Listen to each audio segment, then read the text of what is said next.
So there's a topic that I wanted to kind of talk about a little bit that a few other streamers have brought up. Case in point, Maximilian Do, Sean Bolin of Hang Time, and that has to do with Silksong. Now, don't get me wrong, Silksong is a phenomenal game. Love it. But then again, I have a but on there. I mean, obviously you read the title. It says, I love Silksong, but I find it's a little bit too long. Let me try to explain. I've been noticing a little bit of discourse right now over the last couple of years is that games seem to be artificially padded to feel like you justify your purchase.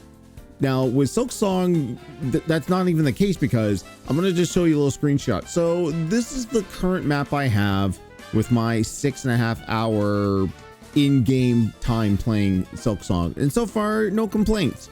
And I've always tried to avoid other streams going on right now of Silksong because I don't want anything else spoiled for me as far as like story or progression or items or anything like that.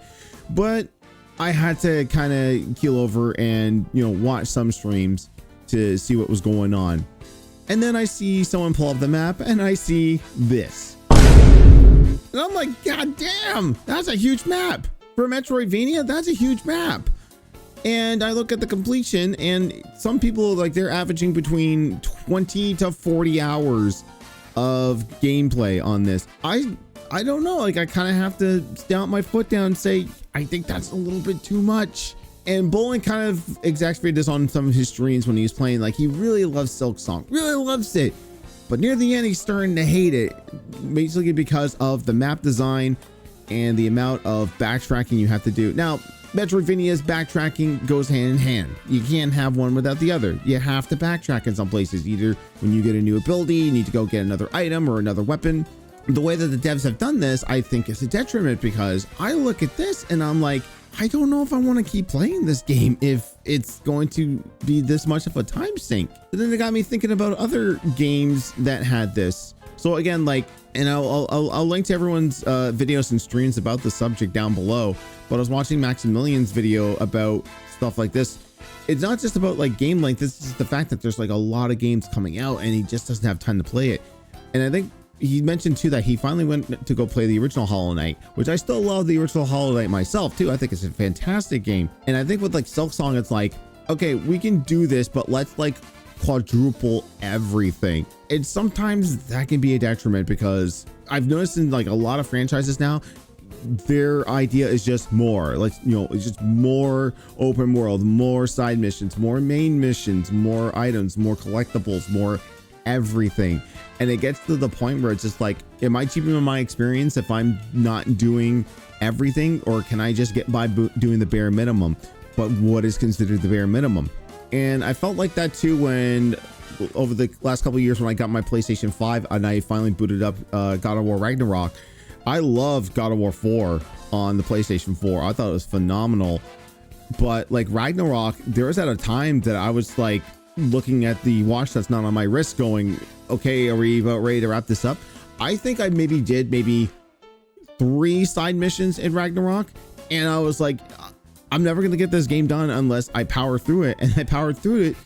I think I was about 5 hours before the end. And I'm like, okay, let's wrap this up. Let me kill Odin. Let me kill Thor. Let me kill all the rest of the Norse gods. It's time to go. It's time. It's time to stop. You need to stop. It's time to stop. Now I go looking at various top 10 lists and I'm like, is this me? Am I the problem? It can't just be me. Like, other people have to share the sentiment. And I'm looking at other games that are like super padded in length too. And I'm like, games that I've wanted to play and I don't know if I want to play them. Case in point, Red Dead Redemption 2. Everyone praises this game. It says the story is amazing, the gameplay, the quality of life, and all these changes. You feel like you're in the Old West.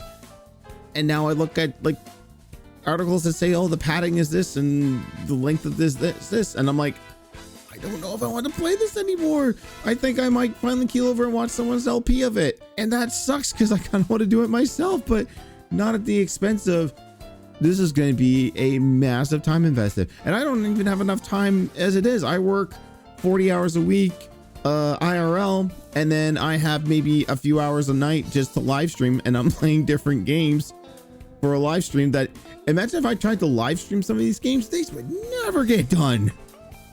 Never.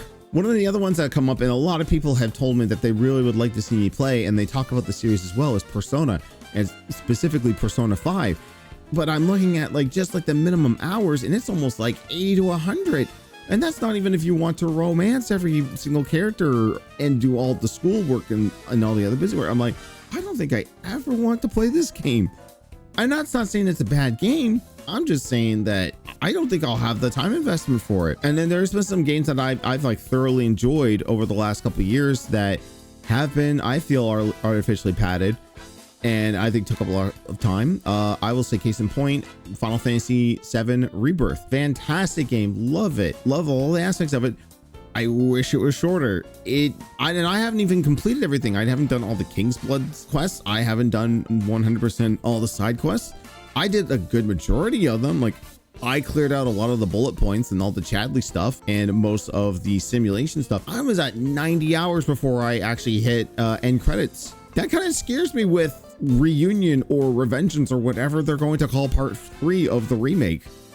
That kind of scares me. Like, am I going to be just minimum 120 hours just to see the live stream stop Meteor from hitting? If that's even what they're going to do, because you never know what's happening with this remake and the multiverse of Final Fantasy VII. It could be completely different. And again, Nintendo's not safe from this either. Like, I find that Breath of the Wild and Tears of the Kingdom are, you know, I personally, I've always said I have loved the direction that Nintendo has gone with the Legend of Zelda series. It's not just a copy and paste of the same beats with Link to the Past and Ocarina of Time, where it's get the MacGuffins, get the Master Sword, get the 7 or 8 more MacGuffins, plus all of your side stuff, then go beat Ganon, rescue Zelda. I like this whole open world where it's like I get to choose which ancient ruins I want to go into. I can choose, you know, what I want. Do I want more stamina? Do I want more health? The durability of weapons, okay, and I don't really care for all that much. I think they kind of solved that problem with Tears of the Kingdom and the linking system and the merging of items together to make bigger weapons. But even I can see that would kind of have a pacing problem. But then again, that's, you know, not really designed for people that have a hyper-focused mind. They're like, oh yeah, I gotta go for the main mission, but then here are all the side missions, and then I find another shrine. I was kind of terrible for that, but I don't feel like that one kind of makes the game longer. I mean, that's by your own choice. But then again, like, we're talking about ones where like this is like the minimum. I don't know what the minimum is on Tears of the Kingdom. I know some people have broken Breath of the Wild. Like, if you really wanted to, you could just go to Hyrule Castle and fight Calamity Ganon, and then that's it, if you're very skilled and don't take any hits at all. But I guess the point I'm trying to make on all of this is that you can have too much of a good thing.